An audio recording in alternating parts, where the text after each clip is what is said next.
पाकिस्तान के field marshal general Asim Munir ने आज एनडीयू के अंदर खिताब करते हुए कुछ ऐसे स्टेटमेंट्स दिए हैं जिससे पाकिस्तान की, अगर भारत दोबारा इश्ताल अंगेज़ी की तरफ आता है, दोबारा पाकिस्तान पर हमले का सोचता है, तो पाकिस्तान का रद्द-ए-अमल क्या होगा, तकरीबन उसका खदो-खाल उन्होंने वाज़े कर दिया कि क्या रिस्पॉन्स होगा।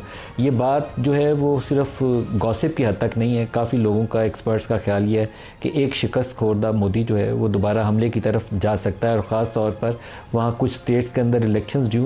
तो अब वो चीज़ जो वो दिखाना चाहता था अपने अवाम को कि मैं इस इलाके का थानेदार हूँ, मैंने पाकिस्तान को हमला करके तो उसको बिल्कुल कट टू साइज़ कर दिया, तो वो उल्टा ये हो गया कि उसके अपने 6 जहाज़ गिर गए, अपने उसके 24 टारगेट हिट हो गए, और अल-फतह मिसाइल ने भी तकरीबन भारत में उन तमाम मुकामात को निशाना बनाया जहाँ पाकिस्तान चाहता था। तो उसके बाद उसकी वो थानेदारी का ख्वाब जो है चकनाचूर हो गया। तो वो क्या मुँह दिखाएगा उसको। तो ऐसी सूरत में ज़्यादा ख़तरा बढ़ जाता है कि वो ज़ख्मी सांप की तरह दोबारा उठे और पाकिस्तान की तरफ हमलावर ना हो जाए। तो पाकिस्तान का जवाब क्या होगा, ये बड़ा अहम है, बड़ा इंपॉर्टेंट है कि क्या हम तैयार हैं। हमने कई प्रोग्रामों में ये सवाल उठाया कि क्या पाकिस्तान तैयार है इस ख़तरे से निपटने के लिए। तो आज आर्मी चीफ़ की जानिब से, फील्ड मार्शल की तरफ से उसका जवाब है कि भारत की मुहिम जोई का मुंह तोड़ और सोच से बढ़कर सख्त जवाब दिया जाएगा। किसी भी मुहिम जोई का बगैर हिचकिचाहट के फौरी और मुंह तोड़ जवाब मिलेगा। पाकिस्तान की खुद मुख्तारी सालमियत को नुकसान पहुँचाने की कोशिश बर्दाश्त नहीं की जाएगी। शहरियों, फ़ौजी तनसीबात, इक़्तिसादी मराकज़, बंदरगाहों को निशाना बनाने की कोशिश का भरपूर जवाब दिया जाएगा। अच्छा, ये स्पेसिफ़िकली उनकी स्टेटमेंट्स के अंदर इन चीज़ों की निशानदेही की गई है। तो इसका मतलब है कि हमारी फ़ौज जो है उसके पास या इंटेलिजेंस एजेंसीज़ के पास ऐसी इतलात मौजूद होंगी कि किस किस्म का हमला किया जा सकता है। जब पिछली दफ़ा भी 6 और 7 मई वाला वाक़यात पेश आए तो हम लोग फील्ड में कवरेज कर रहे थे, तो आधी रात को इंडियन मीडिया से इन्होंने झूठा प्रोपेगेंडा फैलाना शुरू कर दिया कि कराची की पोर्ट तबाह होगी। लाहौर को भी उन्होंने पोर्ट बना दिया और लाहौर की पोर्ट के ऊपर भी कब्ज़ा करा दिया। ये भी कर दिया कि पिंडी के अंदर किसी और ने कू कर लिया और कब्ज़ा हो गया है, और जो पाकिस्तान का वज़ीर आज़म है वो कोई बंकर है उसके अंदर चला गया। तो हम लोगों ने उस वक्त आधी रात को 12 बजे ये किया कि जितने हमारे DSNGs और रिपोर्टर्स लाइव जा सकते थे कराची से, लाहौर से और बाकी जगहों से, वो आधी रात को हमने लाइव कर दिया ताकि ये पता चल जाए कि जितना ये झूठ फैला रहे हैं इसमें से कुछ भी सच नहीं है। तो उसके बाद जो कुछ उनके साथ हुआ वो दुनिया के ऊपर वाज़ेह है। बात वही करनी चाहिए जो सच के करीब हो, जो ख़ुद भी आपको पता हो कि ये सच के करीब है और बाकी दुनिया उसको सच तस्लीम भी कर ले। तो वो इतना बड़ा झूठ था कि उसके जितनी को इंडिया की पूरी दुनिया में इस वक्त खुद हो रही है, उतनी इंडियन मीडिया की भी पूरी दुनिया में हुई कि उसकी क्रेडिबिलिटी बिल्कुल खाक में मिल चुकी है। तो आज फील्ड मार्शल के आगे बयानात का हिस्सा ये है कि पाकिस्तान का जवाब दुश्मन की सोच से ज़्यादा सख्त होगा। किसी भी कशीदगी का असल ज़िम्मेदार मगरूर और जारे भारत है। भारत की एटमी रियासत के ख़िलाफ़ इश्ताल अंगेज़ी के तबाहकुन नताइज बरामद हो गए। जंगें बड़कों, महंगे जंगी आलात और सियासी नारों से नहीं जीती जाती। तैयारी दोनों तरफ है और हमें करनी चाहिए, क्योंकि दूसरी तरफ तैयारी यह है कि वो रूस से, अमेरिका से, इसराइल से हथियारों की दौड़ लगी हुई है कि कितना तेज़ रफ्तारी के साथ वो नए जंगी जहाज़ हासिल कर सकते हैं, नए ड्रोन्स ले सकते हैं, नए मिसाइल सिस्टम्स को डिप्लॉय कर सकते हैं। तो पाकिस्तान को भी अपनी पेशबंदी उसी तेज़ रफ्तारी से करनी चाहिए, क्योंकि एक दफ़ा वो पुलवामा के बाद इसी तरह का फॉल्स फ्लैग ऑपरेशन के बाद पाकिस्तान के ऊपर हमलावर हुआ था। अब पहलगाम के बाद उसने किया है। तो कोई बैदस क्यास नहीं है कि एक दफ़ा दोबारा कोई ऐसा इवेंट क्रिएट करे वो, और फिर वो कहे कि ये दोबारा दहशतगर्दी होगी और मैं पाकिस्तान के ऊपर हमलावर होने जा रहा हूँ। तो आपको उसके लिए अच्छी, मजबूत, तवाना किस्म की पॉलिसी अपनानी चाहिए, जिससे आपकी एयरपोर्ट्स, आपकी जो बड़ी पॉपुलेशन सेंटर्स हैं, आपकी सेंसिटिव इंस्टॉलेशंस हैं, आपकी न्यूक्लियर साइट्स हैं, उनका तहफ़्फ़ुज़ आपको 100% यकीन बनाना चाहिए। पिछली दफ़ा जो मार्का हुआ उसमें अब तो इंडियन आर्मी वालों ने एडमिट भी कर लिया है कि उनकी बेशुमार ऐसे पॉपुलेशन सेंटर थे जिनको वो कवर नहीं कर सकते थे। बहुत सारी और जगहें थी जिनको वो कवर नहीं कर सकते थे। जैसे पाकिस्तानी त्यारों ने और पाकिस्तानी मिसाइल्स ने उसके S-400 के जो सेंटर्स थे, 2 बैटरीज थी, उसको भी तबाह किया, 6 जहाज़ों ने मार गिराई। तो 24 के करीब उसकी मिलिट्री इंस्टॉलेशन ऐसी हैं जिसको पाकिस्तान ने हिट किया। तो वो उसका नहीं कर सके, तो अब वो उसकी तैयारी करने की कोशिश कर रहे हैं कि एयर डिफेंस सिस्टम की तरफ जाएँ। तो पाकिस्तान को भी एयर डिफेंस सिस्टम को भी डिप्लॉय करना है, क्योंकि हमारी नूर खान बेस और कुछ दीगर बेसिस के ऊपर उनके ब्रह्मोस मिसाइल गिरे हैं। तो दोबारा कोशिश पूरी करनी चाहिए कि जितने ज़्यादा हवा में मार गिराए जा सकते हैं, हवा में उतने ज़्यादा मार गिराए जा सकें। 100% गारंटी पूरी दुनिया में कहीं पे भी नहीं होती। इसराइल जिसका दावा था कि वो आयरन डोम है, अमेरिका के भी मिसाइल वहाँ लगे हुए थे, आपने उसके पास 3 उसकी लेयर्स थी बाकायदा एक को वो उसको डेविड स्लिंग बोलते हैं, एक को एरो मिज़ाइल बोलते हैं, एक को आयरन डोम बोलते हैं। इसके बावजूद ईरानियन मिज़ाइल जो नॉर्थ कोरियन टेक्नोलॉजी है वो भी जाके वहाँ पे रोज़ाना हिट करते रहे, तो पाकिस्तान के पास उससे बहुत बेहतर, मौसर, ज़्यादा एक्यूरेट मिज़ाइल सिस्टम मौजूद है। आज के प्रोग्राम में इसी इशू को डिस्कस करने के लिए जो हमारे साथ मेहमान शख्सियात हैं, बैरिस्टर दानियाल चौधरी हैं, पार्लिमानी इत्तलात व नशरियात हमारे साथ, और इसके अलावा साबिक़ गवर्नर सिंध इमरान इस्माइल साहब हमारे साथ हैं, और डॉक्टर जमील अहमद साबिक़ सफ़ीर वो हमारे साथ हैं। सबको प्रोग्राम में खुश आमदीद कहते हैं। बैरिस्टर दानियाल साहब, अच्छा डॉक्टर जमील अहमद साहब की तरफ चलते हैं। डॉक्टर जमील साहब, पहले आप बता दीजिएगा, इस वक्त जो एग्रेसिव डिप्लोमेसी भी हुई है और दौड़ ये भी है कि असला पहले कौन मजबूत और तवाना तरीके से अपनी डिफेंस कैपेबिलिटीज़ और अपनी जो एयरफोर्स की सलाहियत है उसको कौन ज़्यादा बेहतर बनाता है। पाकिस्तान भी कोशिश कर रहे हैं, हम J-35 ले रहे हैं चाइना से, एयर डिफेंस सिस्टम नया ले रहे हैं। इसी तरीके से जो इंडियन साइड है वो F-35 अमेरिका से बात कर रहे हैं, वो Su-57 की रशिया से बात कर रहे हैं, और बेशुमार दीगर सिस्टम हैं जिसको वो लेने की कोशिश कर रहे हैं। आप इसको कैसे देखते हैं जो आज फील्ड मार्शल का स्टेटमेंट? देखिए, निचोड़ क्या है इसका?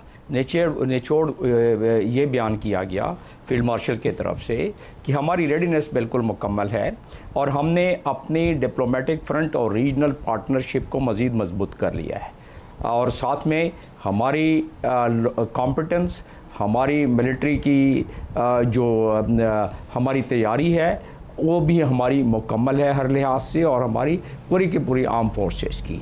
और उन्होंने इस चीज़ को बावर करा दिया कि ऑपरेशनल क्लियरिटी हमें है, प्रोफेशनलिज्म है, और हमारे पास वारफेयर का पूरा निज़ाम, हमारे लोग बिल्कुल मुस्तैद और हमारे लोग तैयार हैं इसके लिए। ये मोटा मोटा निचोड़ था। बाकी तो खैर सिविल मिलिट्री सिनर्जी की उन्होंने बात की, और उसके अलावा उन्होंने बात की कि ये जितने भी हमने काम कर रहे हैं ये हमारी अपनी एक प्रोफेशनल अंदाज़, और ये जो झूठा प्रोपेगेंडा कर रहा है इंडिया कि हमने ये जंग हमारी किसी और ने लड़ी है, यानी कि वो बार बार चाइना की तरफ इशारा कर रहा है। वो कह रहा है कि फील्ड मार्शल ने यही बावर कराया है कि जंगें मीडिया और पॉलिटिक्स से नहीं जीती जाती, जंगें प्रोफेशनलिज्म से जीती जाती हैं।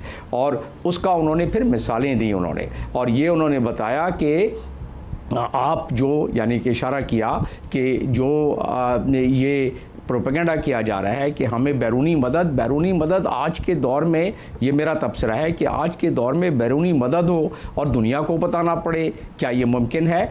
तो दरअसल बात ये है कि 1998 में भी इंडिया ने एक एडवेंचर करने की कोशिश की थी 98 के नज़दीक, और उस एडवेंचर में इज़राइल की भी मावनत शामिल थी, लेकिन हमारे प्रीमियर एजेंसी को इसकी इतला मिल गई और हमने न्यूयॉर्क में CNN पे अपने सफ़ीर को कहा, वहाँ न्यूयॉर्क में हमारा जो PR था, कि CNN पे आकर बतला दो कि अगर उन्होंने ये किया तो हमारा क्या जवाब होगा। उसके बाद वो बात बिल्कुल बराबर। तो इसी तरीके से अब जो मोदी जब वो न्यूक्लियर टेस्ट हुए हैं मई 98 में, जमील साहब जब न्यूक्लियर टेस्ट हुए हैं उस वक्त का वाक़या बता रहे हैं कि पाकिस्तान जब चागी में न्यूक्लियर टेस्ट करने वाला था तो उससे पहले ये खतरा था कि हमारे अहमद कमाल साहब हो जाएगा इसराइल। जी अहमद कमाल साहब सफ़ीर थे, जिनको कहा गया कि फ़ौरन जाएं और CNN पर ये बता दें कि इंडिया तैयार है और हम भी उससे ज़्यादा है। तो लिहाजा इस तरह जाके वो मामला अवर्ट हुआ, वरना उन्होंने मावनत इज़राइल के लिए और ये तैयार थे बिल्कुल। तो मेरा कहने का मकसद ये है कि फील्ड मार्शल ने जो इस वक्त NDU में बताया है, एक पूरा रोड मैप दे दिया है, और उस रोड मैप और ख़ास तौर पे ऑपरेशन जो सिंदूर उनकी नाकामी हुई उसके बारे में, और हमारी जो इसमें जंग में कामयाबी हुई, और जो उसके बाद हमारी डिप्लोमेसी हुई, इसका पूरा उन्होंने अहाता कर दिया, और ये सिग्नल पूरी दुनिया में पहुंच गए। इसमें उन्होंने बता दिया, हर बात को बिल्कुल आया करके बता दिया। अच्छा, कि हमारी जो चाइना वाला हिस्सा जो है, मैं आपको उसका वो स्टेटमेंट भी सुनाता हूँ, क्योंकि आज पाकिस्तान की तरफ से जो भारतीय deputy chief of army staff का वो स्टेटमेंट था, जिसमें उन्होंने कहा कि हमारी जब जंग हो रही थी तो हमारे सामने 3 थे, एक पाकिस्तान तो था ही था, साथ चाइना भी था और साथ तुर्की भी था। तो पाकिस्तान के फील्ड मार्शल ने आज कहा है कि ये भारत अपनी क्योंकि शिकस्त खोरदा है, शिकस्त तस्लीम करने पे तैयार नहीं है और पाकिस्तान से हार मानने को तैयार नहीं है, इसलिए वो कभी चाइना का नाम लेता है, कभी किसी और का नाम लेता है। की तरफ से इतराफ़ भी था कि हमारे सिस्टम जो है कुछ ने काम किया, कुछ ने काम नहीं किया, क्योंकि ये जो इलेक्ट्रॉनिक वॉरफेयर का और साइबर वॉरफेयर का पूरा सिस्टम है ये पाकिस्तानी होम ग्रोन सिस्टम्स हैं, ये कहीं से लिए नहीं गए, बल्कि पाकिस्तान ने खुद इनको डिज़ाइन किया और एक इंटीग्रेटेड सिस्टम था जिससे अल्लाह ने पाकिस्तान को ये कामयाबी दी। बैरिस्टर दानियाल चौधरी साहब, आप हमें ज्वाइन कर चुके हैं, आपको वेलकम भी करूँगा प्रोग्राम में। पहले आप इसी सवाल का जवाब दे लें। मार्का तो हो गया, लेकिन अभी तक वो शिकस्त उधर वो मानी नहीं गई है। बार बार वो हिले बहानों से वो उसकी वजाहतें देते हैं, कभी मान लेते हैं, कभी इनकार कर देते हैं। तो आज फील्ड मार्शल की तरफ से काफ़ी मौसर और तगड़ा किस्म का जवाब है। बिस्मिल्लाहिर्रहमानिर्रहीम। शुक्रिया जी नदीम साहब for having me on the show. और माजरत, मैंने टोपी पहनी हुई है, मेरा एक सर पे स्कार था तो उसकी वजह से मैंने I had to wear it.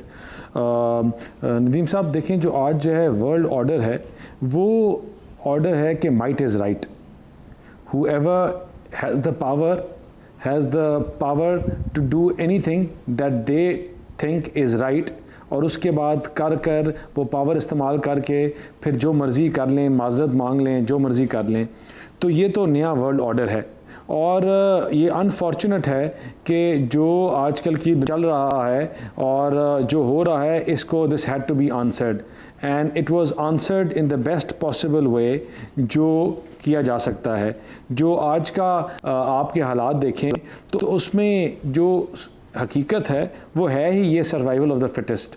और पाकिस्तान की अफवाज ने, पाकिस्तान की जो हमारी आर्म्ड फोर्सेस हैं, जिस तरह उन्होंने ये लड़ाई लड़ी, जिस तरह दिलेरी के साथ, और उन्होंने इस पूरी चीज़ को कंटेस्ट किया और जिस तरह इसको एड्रेस किया, इसकी आपको रीसेंट हिस्ट्री में मिसाल नहीं मिलती।